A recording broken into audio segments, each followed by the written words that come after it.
I think we're live. Hi, this is Al McFarlane. Welcome to Conversations with Al McFarlane. Glad to be here and glad to have you along. This is our regular Tuesday broadcast. The joy of Tuesday is that we're also live to KFAI, the radio version, the original version of Conversations with Al McFarlane. Pleased today to have, I plan to have two artists on, one to spend the entire hour with me and the other to spend a few minutes with me. She's not here yet, but let me talk about her for a second. Livv Rankin is, I think, 16, 17. She's a niece or grandniece of mine, but she's got a role in a new production coming up starting April 29th, running through May 22nd at the Stages Theater. She's part of that company, and this year they're collaborating with or in partnership with the Capri Theater. And so Stages Theater and Capri Theater are presenting All American Boys, April 29th through May 22nd. The Capri newly remodeled, a beautiful asset, a beautiful resource and facility right here in North Minneapolis. If you get a chance to check it out, check out Lily, because she's truly amazing. I think she's got a role in the chorus in this event, but I'm not sure. And if she's able to join us, she probably has to step out of school or out of class to be part of this program. We'll talk about that. But also here is a companion, a compadre, a colleague, a guy that I've known for a long, long time, brother Ta-coumba Aitkin. Ta-coumba, how you doing, man? I am well. I cannot believe I got on this perfectly this time. Well, that's crazy, but it's meant to be. Yeah, it's meant to be. You know, for some reason, I'm not getting the audio that I want because I'm listening through some room speakers, not through my headset, but it's okay. Does it sound okay on your side? It sounds great on my side. That's fine. We'll leave it like that. And then my partner, Brenda Lyle-Gray, is here as well. Brenda, how are you? Good afternoon to both of you. Hello, and I think you guys have met before, Ta-coumba and Brenda. Maybe you have, maybe you haven't. But Brenda writes the stories from the conversations with the Al McFarlane program. Brenda and I go back. She and I were in kindergarten together in Kansas City back. It must have been 1951 or 2 or 3. Takes us all the way back. It was a while ago. It was a while ago. So it's good to be in a companionship with her as we both are in our 70s. And, still fighting the fight that we started off doing as kids. Ta-coumba, I wanted to use this opportunity to celebrate you and to share with our listening and Facebook and YouTube audiences that you are a 2022 Guggenheim Fellow. What? That's absolutely amazing. Congratulations.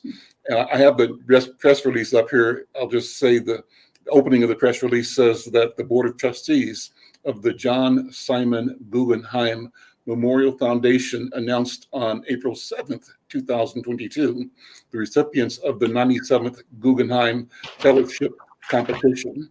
And based on prior achievement and exceptional promise, a diverse group of 180 exceptional individuals were appointed. Ta-coumba is recognized in the fine arts category after competing in a rigorous process of nearly 2,500 applicants. That's like 1 in a million. Feels like, that's a big group to compete with and to come through. So Ta-coumba, congratulations, man. Thank you. Thank you. That is great. It is. I'm learning to celebrate it, but when you get recognitions like that. Can you lean into your mic closer? I don't know if your mic is closer or not. My mic is on I'm on my desktop. Okay. I don't. Yeah, that's fine. That's fine. I'm going to do that. Oh, I know what I can do. Yeah, you can adjust. I'll bring it up. Visual, so we have them both. That's perfect. I'll do like that. How's that working? Excellent. Okay. Do you want me to sing or anything? No. Well, I want you to talk about Ta-coumba, if you don't mind. And rather than talk about Ta-coumba first, I want to talk about the house that Ta-coumba grew up in. You represent, as we all do, a lineage, a legacy, ancestors who brought us to where we are. And I want to begin in honoring and respecting our sense of appreciation for our ancestors and ask you talk about the environment that produced a Ta-coumba Aikin in reference to your ancestors and your lineage. You want me to talk about that Yeah. without crying? Okay, I can do that. Well, I'm the youngest son of Janet and Ulysses Aiken. That's Eulysses. My brother is Ulysses Aiken out of Evanston, Illinois, but raised as a South Carolinian. I was raised as a South Carolinian child. I had to say yes, sir, no, ma'am, yes, ma'am, no, sir. We had what we called our garden that was a block and a half long. You know, the farming part didn't disappear that quickly. I had to have a change of clothes and shoes after working in the garden in the morning because, you know, there's manure and stuff like that. So it was easy to come to Minnesota and teach in the rural communities. My father was a garbage man and my mother was a house cleaner. And so that was like having a psychologist and a psychiatrist in the same house. Awesome. I love it. They study people like you wouldn't believe. My dad looked at what people threw away and he could ascertain if they were good people, if they weren't. My mother cleaned house and listen and consultant as a consulting person with people that, you know, had situations no different than ours, but sometimes because of certain status, you don't address it the same way. You know, like, I don't know what to do with my daughter. Well, just go get a green switch. What's that? You know, whip her behind. No. Um, but at the same time, my mother, the only career that my mother did just vehemented me so I could not be was a psychiatrist or a psychologist. Mhm. She said, "Do not go take other people's problems and bring them home. Do not." And she had worked for some that gave her that insight. And grew up in Evanston, Illinois. Started in one house with two families: my mother's sister and their family, and my family. Then we moved to another house. First one was 1932 Jackson. The second one was 1525 Greenwood. And we lived on the corner of Florence and Greenwood. And it was a house that had a wraparound porch on it. Hmm. It was 2 stories. It had a front yard, little yard, side yard that I had to cut, and it wasn't little. And then in the inner space where you had the poles where you could hang your clothes, and a garage and a big driveway. And when we first moved in, we only had one bed, and we all slept in front of the bed and a big picture window in the front. You know, and we were glad when we got separate beds. They wouldn't let us sleep on the floor. My dad was not going to do we weren't going to do what he had to do. Okay. You know, because I think they slept on dirt floors. You know, with things covering it. But I saw the house, which is people would call a shack now, but it had a roof on it. You know, and it had a door, and it had a potbelly stove in it. So that was a serious house. My grandfather and grandmother were accomplished, and they had, I think, 13 kids. There might have been 2 or 3 that were adopted, but you didn't know who was adopted because they were all family. Mm-hmm. So, yeah, I went to a Baptist. Well, no, we went to a Methodist church. Well, my mother was a healer, so she went to a lot of places. She went where God told her to go, and then we went to New Hope CME Church until my grandmother came, and she was Baptist. My grandmother came when I was 8 years old, and so that's where my name became solidly legal because she came looking for Tacumba, and I didn't know who that was when I answered the door, and she wouldn't step in the door until my father explained to me who that was. Who was it? That was that, and she had to wait until my father came. And sorry about that. And had No to. problem. He said, "I don't know. The boy something must be wrong with the boy." You know, and he was holding me by the nape of my neck, you know, the back of my head, making me nod like a puppet. And that Monday, he went and changed my name to my full name, which is Tacumba first, Tyrone second, and Aiken last. But I changed my name from Tyrone to Tyrone because Tyrone was a little too Irish. Just I got beat up for every name I have, man. You know, that day when I went back to school that Monday and the teacher said, "Class, we have a new kid in our classroom, and everybody's looking around, and we're like, "Whoa, when's this kid gonna come?" And she said, "Tacumba, stand up." And I'm looking around, everybody's looking around. And she said, "Tacumba, stand up." I'm like looking around. She said, "Tacumba, Tyrone Aiken, stand up." And I was like, "Oh no, that's me." And I got that look from everybody. Didn't mean it matter if they were white, black, Asian. They all look like we're gonna whip your butt when you get up. Mm, How dare you have something new? mhm, I'm like, what? So that was the making of me. Um, many interesting and challenging and rewarding things came out of living at 1525 Greenwood. Let's examine the name some more, Tacumba. So what does the name mean? Is there a meaning assigned to the name? What was the intention Well, of your? I asked my grandmother, and she said, Mhm. I don't know. I'm like, Grandma, you gave me the name. She said, I don't know. I'm like, no, remember you came here. You wouldn't come in the house. You did, you, and then once you changed the name, she didn't go back to South Carolina. She just went down the road to my aunt's, just in case. She said, but she said, you'll know it in time. Mm, Time. And I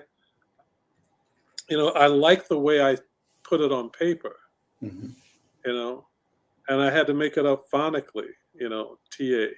mhm, I guess my dad must have written it with a hyphen and COUMBA. mhm. He didn't seem to have any problem with it. And my mother would just smile because, he's respecting his mother-in-law. But when I went to Nigeria for Festac 77, Mhm. that's when all hell broke loose because they were like, Tukuma, Tukuma Aki, Tukumo, Tokumbo, Tokuma Aki. And like, "No, Tacumba." They said, no, no, no, no, no, no, no, no. I said, no, it's Tacumba. Why would your parents not teach you?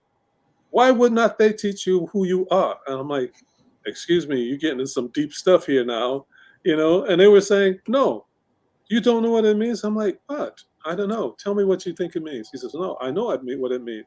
You're born of parents, Nigerian parents that left. And then the child returns over the river, the ocean. The child returns. It's Tokumbo. I'm like, Tacumba. He says, whatever, Tokumbo. And then Aki, my name is Aiken, and Aki, which means Mhm, that you can find on a lot of different West African things, Aki, Akan. And then mhm. that up, it was like Aiken was not, they said it didn't have a meaning. And I'm like, wait a minute.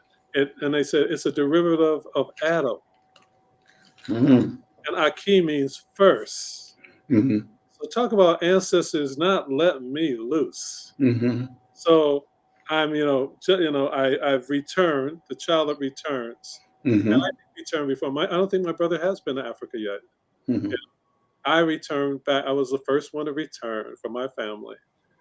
It's just like Al. It was just like you think you're living your life and you're an independent man and young man, and then you find out nothing independent about what you're doing. Yes, it's got that thing mapped out, and if you step the wrong way, you'll slip and slide until you get back on the right route. Go crazy, you know.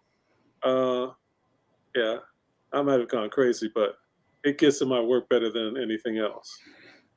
Let me read something about you here. Tyrone Tacumba Aiken, this is a press release, was born in 52, as you said, in Evanston, Illinois, lives in St. Paul, Minnesota.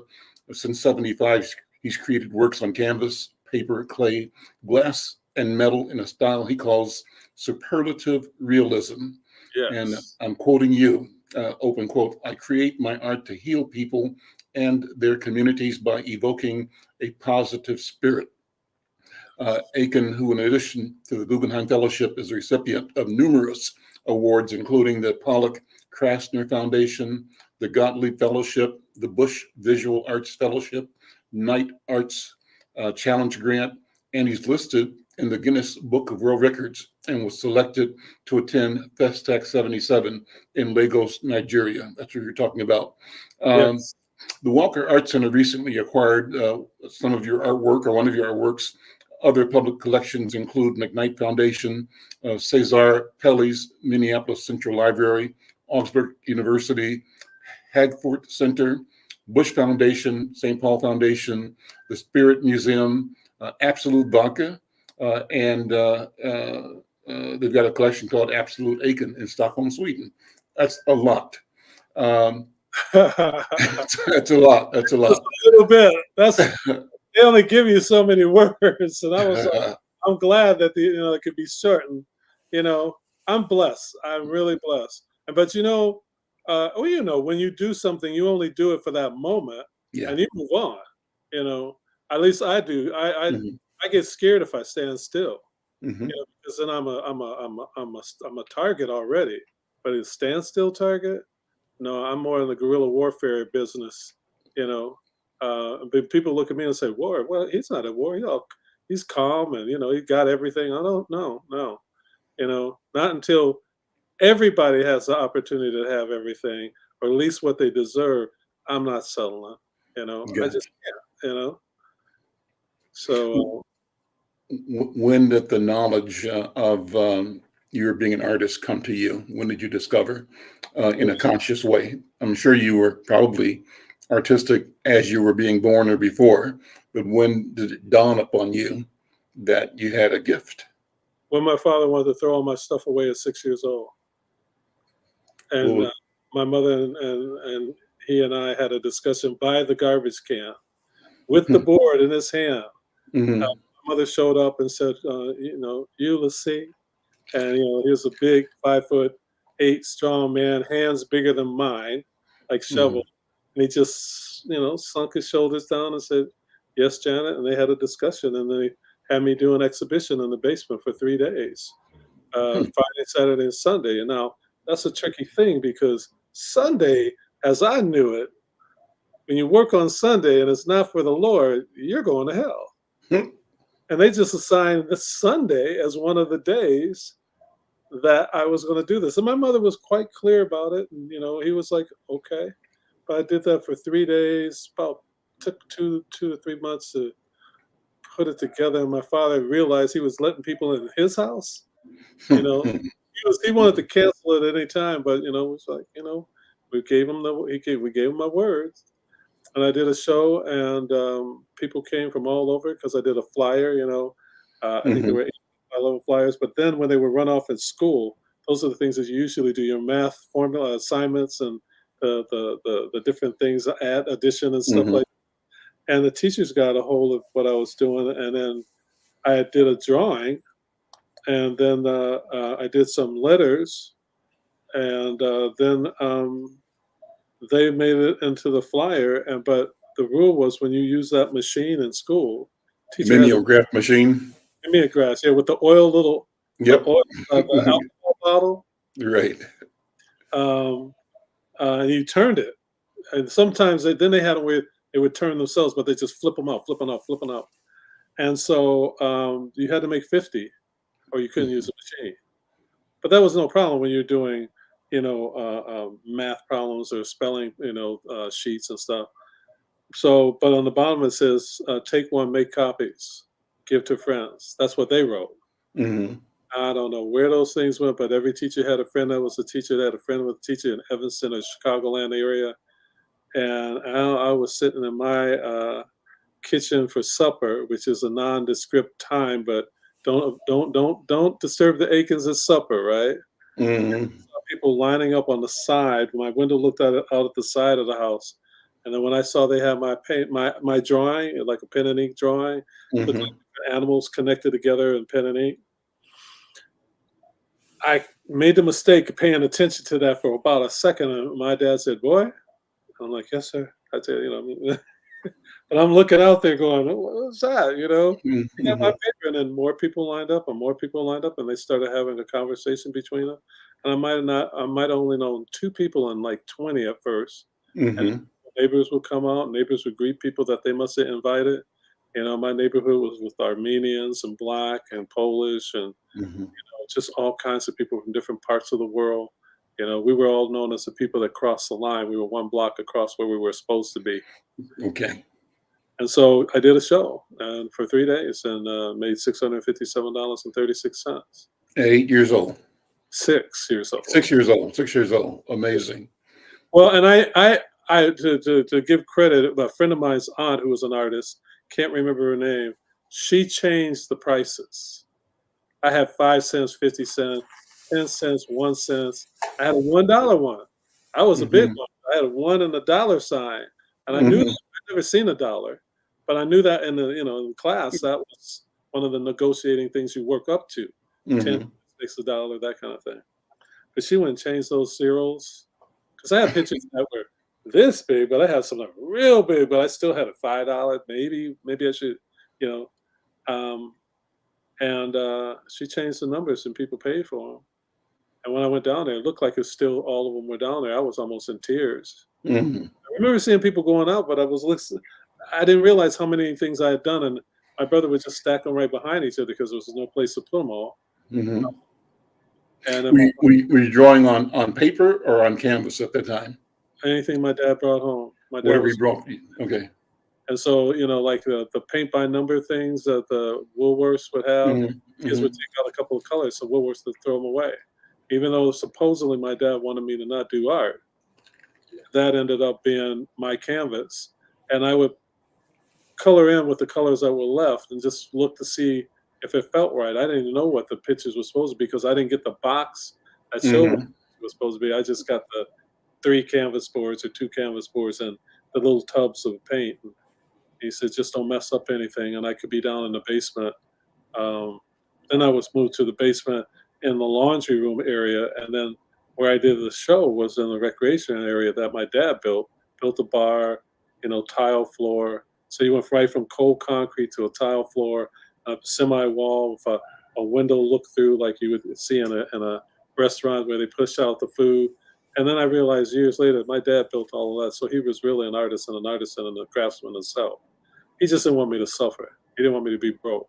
That's why my mother said, well, we can negotiate this because the houses that she worked in, they were paintings that, cost as much as our house. And that's another time when my eyes went open like that. My dad said, boy, and then my eyes had to lower down. I'm like, I want to do one of those. I want to do one of those paintings that could buy a house, So eventually I got to that, So, yeah. When you came to Minnesota,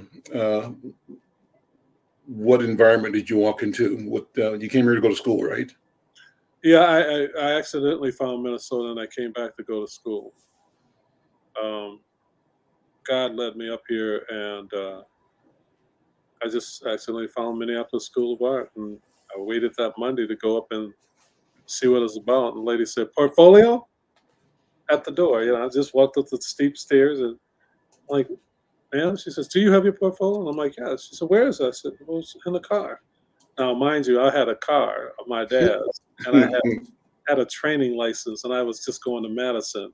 I ended up all the way in Minneapolis. You missed a turn. But it was meant to be, man, and I had already relinquished the fact that all that I saw and all that was happening, that he might kill me, I hadn't seen him kill anybody, but I had his car. So he knew or did not know that you were going in his car? He knew I was going to Madison. Madison, but not to Minnesota. With someone else that had a license. Okay. And that I would drive, but that person would have a license. So you'd be legal. Legal. And that person just backed out. They couldn't make it, and you couldn't stop. I figured I could have an imaginary person with a license. I wasn't crazy and I wasn't bad. I was a very good kid, but I just felt a calling and I had to go. But man, I had a clothing store then with these guys and I had closed the store, took the money and put it in the wheel well. And I had told my dad he's going to come and pick me up. And, so the car was by the store. So I didn't have to be home getting in the car and driving away. I was down in downtown Evanston and I just drove. Confession. And I was following, and I love sports cars, and I saw a Corvette Stingray with those wide back things with the big circular lights on it. And I was following that, and I just missed Madison, man. Then I realized I had to get gas. I had a full tank, and it was a Chevy station wagon. Chevys can, handle gas well. And but I ended up where I was like, I better get somewhere because I'm about to run out of gas. And I pulled on this road, and all of a sudden, all the lights disappeared, and it's just starlight, except for this one building that had a horse on it and gas pumps. I think that was Mobile that had the Griffin or Winged horse or something. Griffin or something like that. Yeah, yeah. So I felt that that's modern. Went down there, and the man came and wanted to pump my gas, and he looked at my eyes because they were so red because I was tired. He said, "Son, have you been doing dope?" I'm like, "No, sir, I don't do that. No, no, no." He said, "Well, you look tired. You need to go over there and just, I'll fill the tank, and you need to go over there and rest." And I got nervous for some reason. I said, "Excuse me, sir, could you tell me, how many blacks live in?" It was called Eau Claire, so I said Clearwater. I want to show my new French, right? He said, Eau Claire. I said, "Well, yes, sir, Clearwater." He said, "You sure you're not doing dope?" I'm like, "Well, it's French for." Oh, never mind. He didn't know. Yeah, right. I wasn't going to try to impress somebody that didn't even know what, Right. or didn't care, Right. So I said, could you tell me how many blacks live in Eau Claire?" He said, "Colors," and he started counting his fingers. And all of a sudden, he took away 3 fingers. And I freaked There's out. Joe, there's Bill, there's Susie. Yeah. Ooh. But that 3 that he took away, I'm like, where did those just go? He counted them emphatically, and then all of a sudden, and I'm like, "Oh, calm down. Okay, we just got to get out of here." I said, "Could you tell me where there's like 25 or more colors?" And he said, "Yeah, right up the road, St. Paul and Minneapolis." I said, "Indianapolis." I drove the wrong way. Tired. I'm not hearing him. And so I said, "Thank you, sir. Thank you, sir." He said, "But I think you should just pull over." I said, "Okay." Well, I pulled over there. When he cut off those lights, it was pitch black. All of a sudden, the stars turned on like bulbs. It was full of lights and full of stars. So I felt that was like God or something telling me, "You're all right."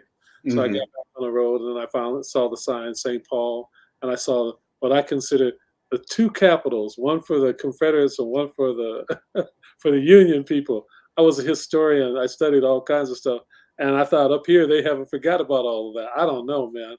And then I kept on driving, and I got to see this building that said "For Say," and that was a Forte Tower. And I had that same dream with that building with that missing letter in my dream at 10 years old. Then I knew I was Jake. I was cool. You're in the right place. Yeah, I was in the right place, and that's where I discovered the Minneapolis School of Art the next day. And it's a long, long story, but I came back. I actually literally flew back, got my transcript. She got the portfolio and said, "Where's your transcript?" I'm like, "Ma'am?" And she said, "You need to stop calling me ma'am," because she wanted to be all, stewardess and go-go and mod and all that was the thing of the time. And I literally went back and got there, and the man that owned the cab company, the only black man that owned the cab company, he was at the Orrington Hotel for some reason. There was nobody. I thought the place had been deserted because I'd never been downtown at that time of the day. Like, I don't know, must have been 10 or something or 11. Went to the school shutting down. It's they're done. For the year. And I went in, and there was a secretary there. I think it was Mrs. Jenny, and she said, "Young Aiken?" I said, "Mrs. Jenny, I need my transcript." She said, "Your transcripts have all gone out." I said, "No, there has to be another one. Please, there's got to be another one." She said, "No, I don't think there's another one." Then I got that feeling again. I'm like, I'm going with that feeling. I'm like, "Mrs. Jenny, I think there's one." She said, if you weren't your mother's son," and then she went back. And she went in, she came up with this envelope, just staring at me, pulls out this one thing, no name where the college is supposed to be. Everything is filled out, plus the principal's signature. She said, "Well, let me just type this in. Where are you going?" I said, "Here," and I gave her a card. It was like Minneapolis School of Art. She says, "Okay, well, we'll do this, and I'll just put a stamp on mail." I'm like, no, I got to take it back. She said, "Do you know your father's looking for you? Have you seen your father yet?" I'm like, "No, ma'am." And she said, "Oh, here, you just take this and go on your way." I don't have anything to do with this. She said, oh, wait, I got to finish this. And then she gave it to me. She said, so what are you going to do now? I'm like, I'm going to go back and give it to him. She said, young Aiken, have you lost your mind? Get it to him later. Let me mail it. I'm like, no, ma'am, it's got to be in there. It's got to be in there. And, you know, I was almost like something else had taken me over, you know. And I went out and I'm standing in this huge school, no car, don't want to bother anybody because everybody knows my family. Mm-hmm. And Mr. McKinley came rolling around the corner again. He says, you get in and you lay down. He said, what you got to do? I said, I got to go back over to Orrington and wait for the shuttle to get me to the airport. He said, I'm taking you to the airport. He says, you just stay down. I don't know what you're doing, boy. But I'm never going to do anything wrong. And you were the only friend my son had. I'm like, yes, sir. But that's, you know, yes, sir. He's got lots of friends on. She said, when it was critical, you were the one. So he takes me back. I go back on the plane. I go on the plane, but it wasn't the plane I was supposed to go on. And So what was the issue, Tacumba, that you were afraid to talk to your father in, or what were you having to? What was the challenge? Why was I hiding? Yeah, My father was looking for me, and his car was in Minnesota. He's looking for his car. His car is in Minnesota because I had to get the plane. Okay, got it. And I had thought all of that out until I landed. And then I thought, oh my God. And if you see your father, and he asks you where his car is, no, and you told him you're going to Madison, and you tell him that your car is now in Minnesota, it would be a problem. Yeah, well, he would have asked eventually, but I don't know if he probably would have to have me write it.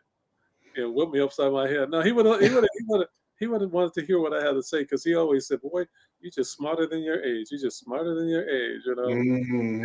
And I took it as a compliment, but I would go, yes, sir. Yes, sir. Mm-hmm. And so I got back.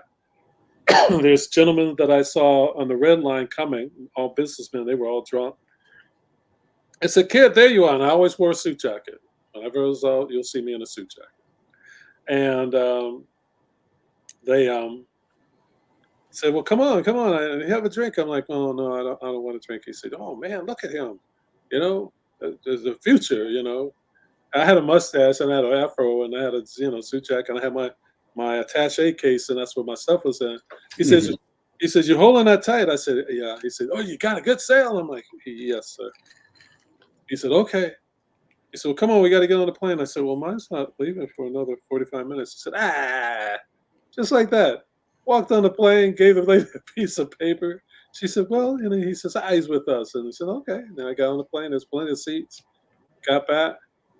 If I had caught the other flight, I would have not got there at 4:45. After I got there, and when we got off the plane, that's when you come down and walk right on the tarmac. Mm-hmm. And I walked out, and everybody was gone. Mm-hmm. And I'm like, just like, calm down. And then this cab came again. Another black man with a cab in Minnesota. And that's the first time I've been here. And he said, where you going? I said, I got to be at Minneapolis School of Art. And by 5 o'clock, he said, oh, well, how are you going to do that? And I still had the money from the wheel well. I took 2 $100 bills and I sat them down on the seat. I'm like, please, sir. And he says, okay, well, you sit in the back. And then he took off. And he said, what's the hurry? What's the hurry? And I told him the whole story from coming back and then going him and all that. And I got out of the thing and I started to run. He said, stop. I said, what? He said, you got to get your change. I thought, oh, yeah, because, I'm going to have to make up for that money. And he gave me the $200 back. He said, go on. Just like that. Well, that's a good story. Yeah, it's just like family. People wanting to see you achieve. Mm-hmm. Could have whooped you upside the head too. And if I had time, they would have got a green switch. Mm-hmm. And I went up, and the lady was waiting there, and I just went, I gave it to her, and she said, "You're not Carlton." I'm like, "No, ma'am." She said, "Why didn't you say that?" I said, "You didn't ask me that." She said, "But you gave me your portfolio." I'm like, "Yes, ma'am." Well, didn't you know that we would know who you were when? I said, She said, well, give me the piece of paper. And she looks at She me. thought you were somebody else. Yeah, she thought I was this other brother. You know, somebody that there was a special issue or something, you know. And Yeah, I yeah. decided not to do it, right? And so I gave her that and was like, and then she said, why did you take so long to bring this? You could have brought this a couple hours ago. I'm like, I know I couldn't. She's like, are you getting smart with me? I'm like, no, ma'am, I don't feel real smart right now. And I'm looking at the clock because she said it had to be 5, and the thing is just big old circular clock, and behind it, tick, tick, and she time, and she says, I have that. I have that.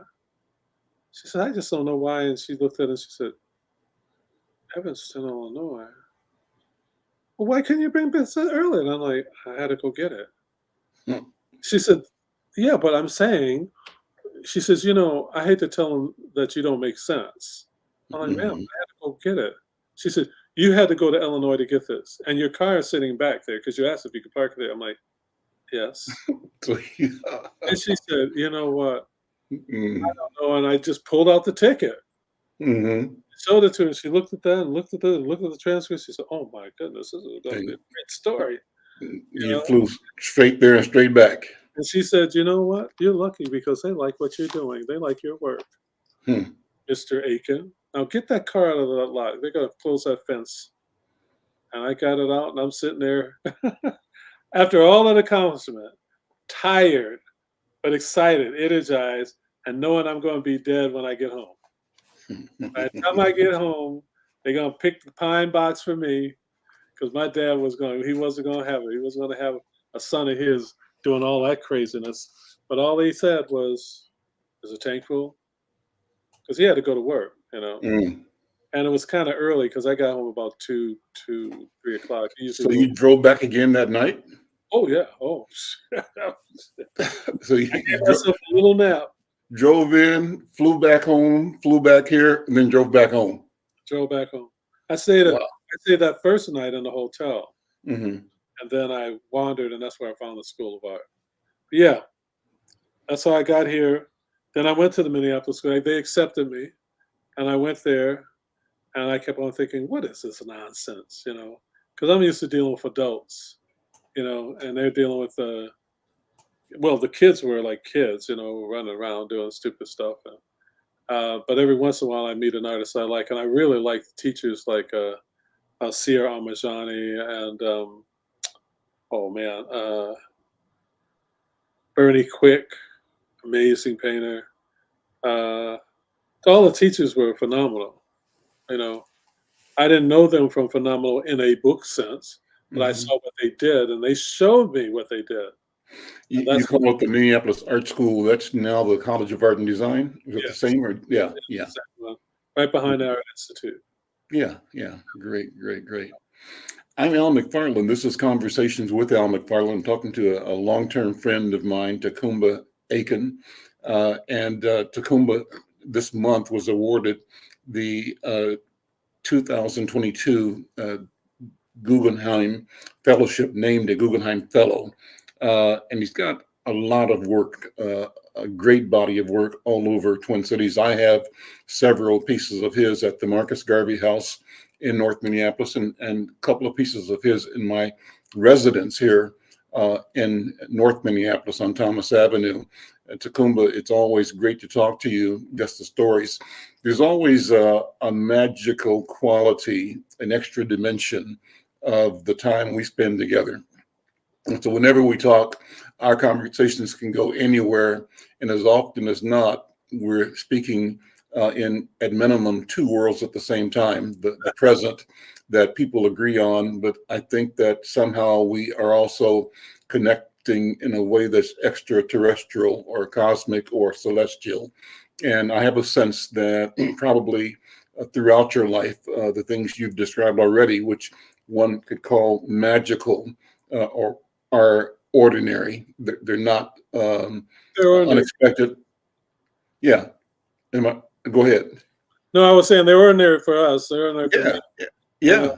It just happens all the time, and you recognize that. And so talk about your idea of how the spirit shows up in your life and in your world, or talk about the spirit if that's something that you use words to describe or not. Yeah. Well, like the Guggenheim says, I wrote the thing that said I call my work superlative realism. I couldn't say just abstract or expressionism or pop or super realism, but this word came into my head, superlative realism. I didn't even know what it was, but I wrote it down, and I realized the superlative is as far as you can go. As far as you can go. How far is that? As far as you can go. Is it infinity? I don't know about an infinity, but superlative in a subject is as deep as you can get. So the deepest thing I can get in realism is a spirit. Mhm. That's what really makes all this other stuff, whether I don't know what people care to think and all of that. You can get scientific about it, but still, there's something unexplainably explainable. Mhm. Yeah, okay. But, it's like what they call, some people say it called the known, unknown known and stuff like that. Mhm. It's Mhm. there, and it has been working for us if we're willing to pay attention and work for it. And I think it works out of joy, but it also works out of pain. Like my grandmother would say, you can't make a diamond without pressure, can't make a pearl without agitation. I figured I had a treasure chest, man, full of diamonds, full of pearls, Diamonds and pearls, right? diamonds and pearls, Well, and let me test the conversation for our listeners on KFAI. As we're talking, I'm looking at you through our StreamYard, like Zoom type meeting. And so the thought comes to ask you, who are those people behind you? Uh, so let me describe it first of all and say that you're sitting in front of I think it's a canvas or a yeah, painting, but it's a big piece because the entire screen that I'm looking at is a lot of art or a big piece. And what I'm seeing and feeling is a set of eyes, number one, but then I see a lot of other energy. So oh, two pieces there. yeah. There's Oh, there's this one actually this one at the bottom. Gonna be three a pieces. show in Northeast Minneapolis, called Dream Song, and Uh, it's called Awakening. And people started realizing, hey man, is that thing moving? And I hmm, love it when they say that, because it is a real life still life. So real life moves. We hmm, think we're standing still, but we're never standing still. Things are hmm, moving. And with this young woman with the headdress, and then the headdress turns into faces or profiles. And so, hmm. it's like when you twist fabric and you do the headdress, how do you know those aren't ancestors being twisted and to keep you covered and cover your head and keep things negative outside of their, your personality, your persona. And the one that's above it is Hmm. also a headdress. So is that the one above it? Is that a vertical, or is it more of it to the ground, It goes all the or way. oh, It's from no, the no, floor to the top? Yeah. no. It's only like 6 feet tall. Okay. Okay. It looks like it's 8 feet tall because it's sitting on the other one that's 4 feet tall. Got it. Got it. Got it. It's But they beautiful. look like they're one. Yeah. Well, When you I put thought the whole background was one at first, just sitting behind you, and then you rolled one away. Then you right let me know that there was another piece at the bottom there, and now I see that there's a third piece that's a vertical one, and there's probably a fourth one there as well. over on the There's corner there, a right? corner. Yeah. Yeah. Yeah. Where's my hand? On that side of it, Right right there. there. That's Um, it. That's it. And because so I want to describe these for the listeners, the people that can't see it. They have to see it in their mind's eye. yeah, well, the one on top is a very big face, and the eyes are big, like those portraits they used to do, the doll eyes on Hmm. those things that people would buy.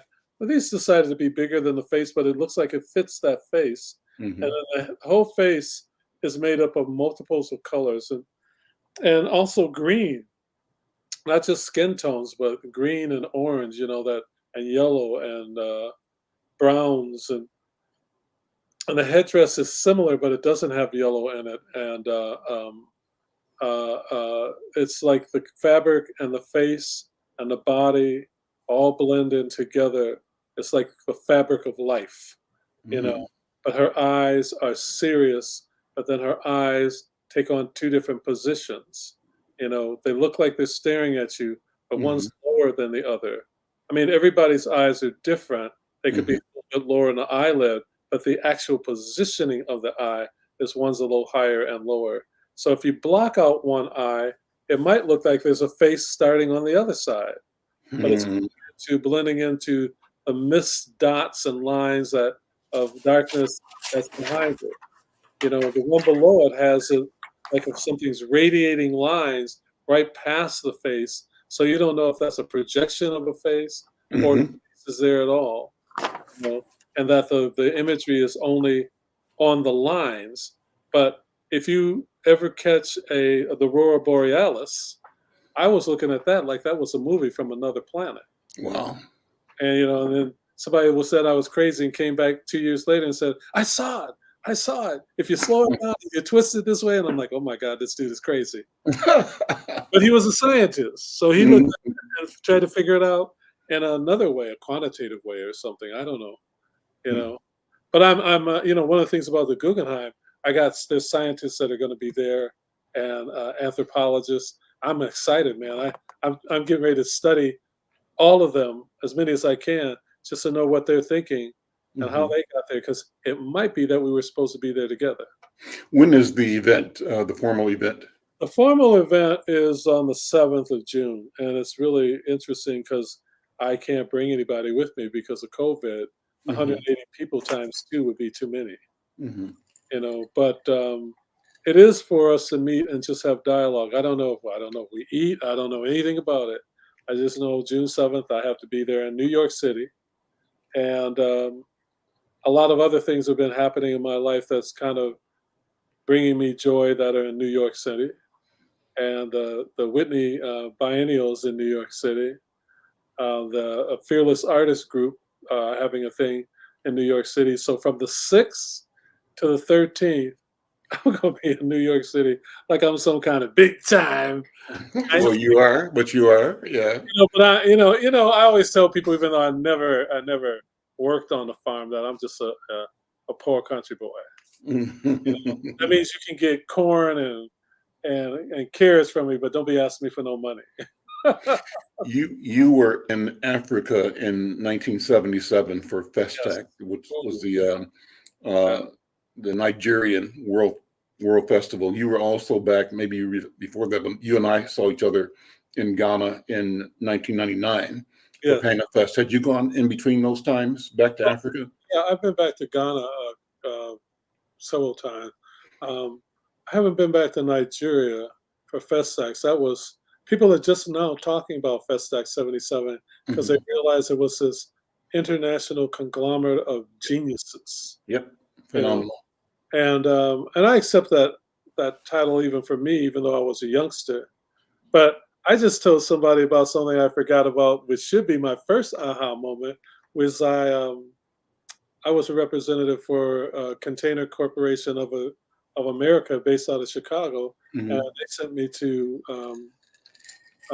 Aspen Design Conference in 1969, and I was 16 years old, going on 17. I was like, what? But they were picking, everybody's trying to find the African Americans that they can show. Oh, we believe in you. We believe in African Americans. We believe in upward mobile and all of that. And I was literally a painter and a printmaker, but everybody else, and I was in high school, but most of the other people, I think they all were in. I think there might have been 2 others that were high school age, but everybody else was college students, engineer students, architect students, graphic design, people that majoring in, all African American. And a lot of them were really arrogant, and they couldn't figure out why I was there, but they found out. When they blocked me off of knowing what events were going, because I didn't know how to look at itineraries and set your schedule and all of that. I wandered, but then I've run into people like Saul Bellows and architects, and it's a woman that was a can't think of her name, but she was a older person in New York City, maybe even Brooklyn, and she was converting apartment buildings to like houses and homes today. She would have it so that people could take over the ownership of the deserter thing tear down walls, rebuild it. Then when I looked on the brochure's theme was art and urban redevelopment. And that's all I've been doing all this time. I live in the spaces artists built, rebuilt. I've worked with artists, and I've been always concerned about housing and putting my stamp by making an illustration or something for a poster that had to do with sustainable housing and food. So what I was showed and taught from the time I was born about community, and that aha moment in Aspen about community housing, and then Vestac about ancestors and housing and all of the principles then, Mm-hmm. and coming back to Nguzu Saba, with Dr. Ron Karenga, Mm-hmm. and that's where, Kwanzaa and all of that came out of there, the 7 principles and stuff, and the Black Arts Movement and the Black National movement itself. Whew. And then Vietnam was going on, civil rights was going on, and Vietnam was going on. The Black Power movement was going on, and it just felt like a big tsunami, man. Where else have you traveled? So you've been to Ghana, to Nigeria. What else have you done travel-wise around the world? Brazil to see the African retention, because I was doing a show with Say2 and Bill Slack, and I wanted to show where the African roots weren't quite as disturbed and tried to be cut out like it is here. Okay. What kind of got away, dance, capoeira, that kind of thing, which was fighting, martial arts, but drumming, dancing, images and symbols that people were like, oh, that's cute, but they were actually telling people where to go and not to go, And so I want to see what that was like to come and do that here. I went to China. I've been to China twice, and looking at another group of people that people don't understand because they just listen to political China, but the people are just they have. I'm not going to get in trouble with the African roots, but they did study the DNA of Chinese and found out there was one DNA strand that was all the way through, and that was the African strand. But I'm not going to get into that right now. They did those studies on their own, and I had no problem with it. But the politics of things will, take us away from everything of who we are. Like Europe making it look like there's something, and they had an indigenous culture that they just wiped out. Yeah. So we shouldn't worry about our native culture being wiped out. They luckily kept them. But can you imagine living on the land and people spitting at you and it's your land? Yeah. Yeah. And we were here to work the land. Yeah. And so we were like, what's going on? Yeah. They were actually being pushed off the cliffs on their land. Genocide, murdered. Yeah. Yeah.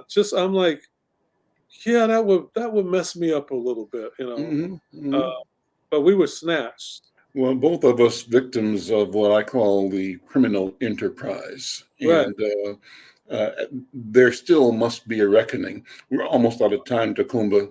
This is always a delight. It goes so quickly, but I wanted to make sure we took a few minutes to let people know where they can buy some of your work. And the consequence of being a Guggenheim Fellow, tell me if I'm wrong, means that your work's going to be in more demand than ever, and I'm suspecting more costly than ever. Deservedly so. How does that work? Yeah.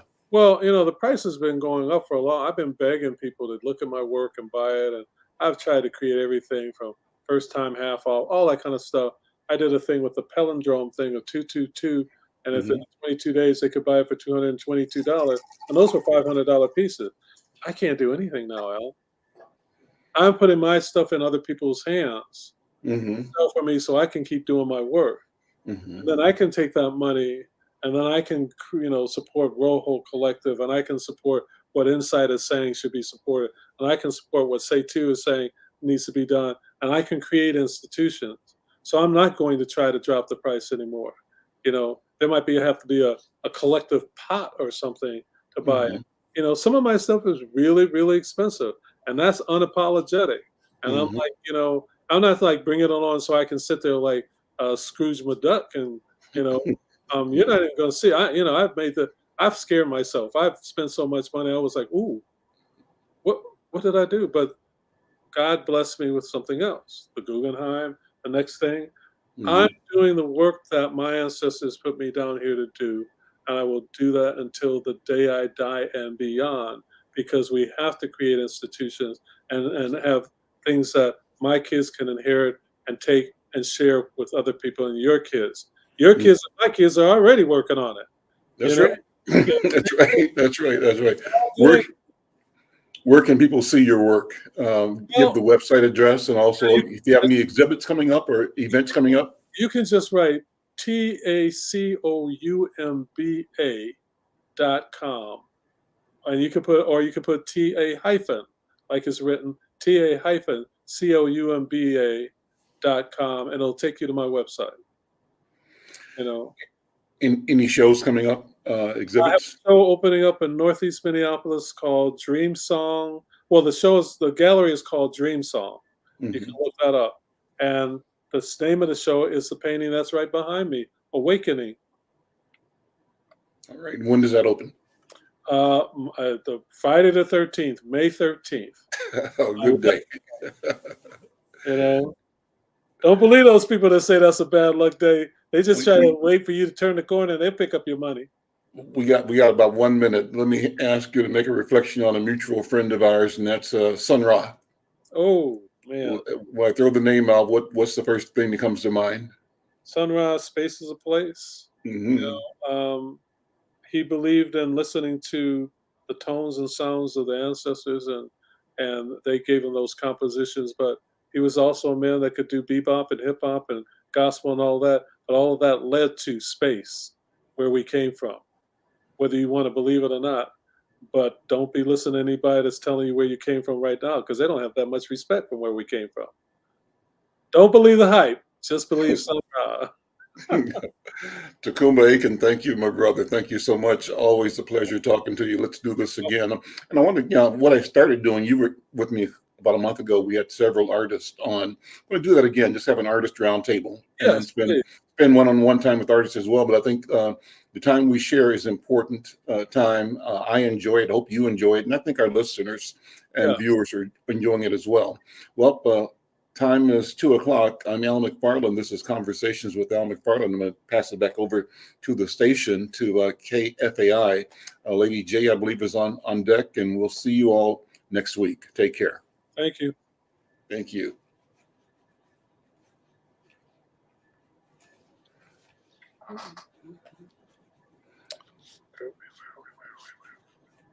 Now the show should come up. There we go, I think.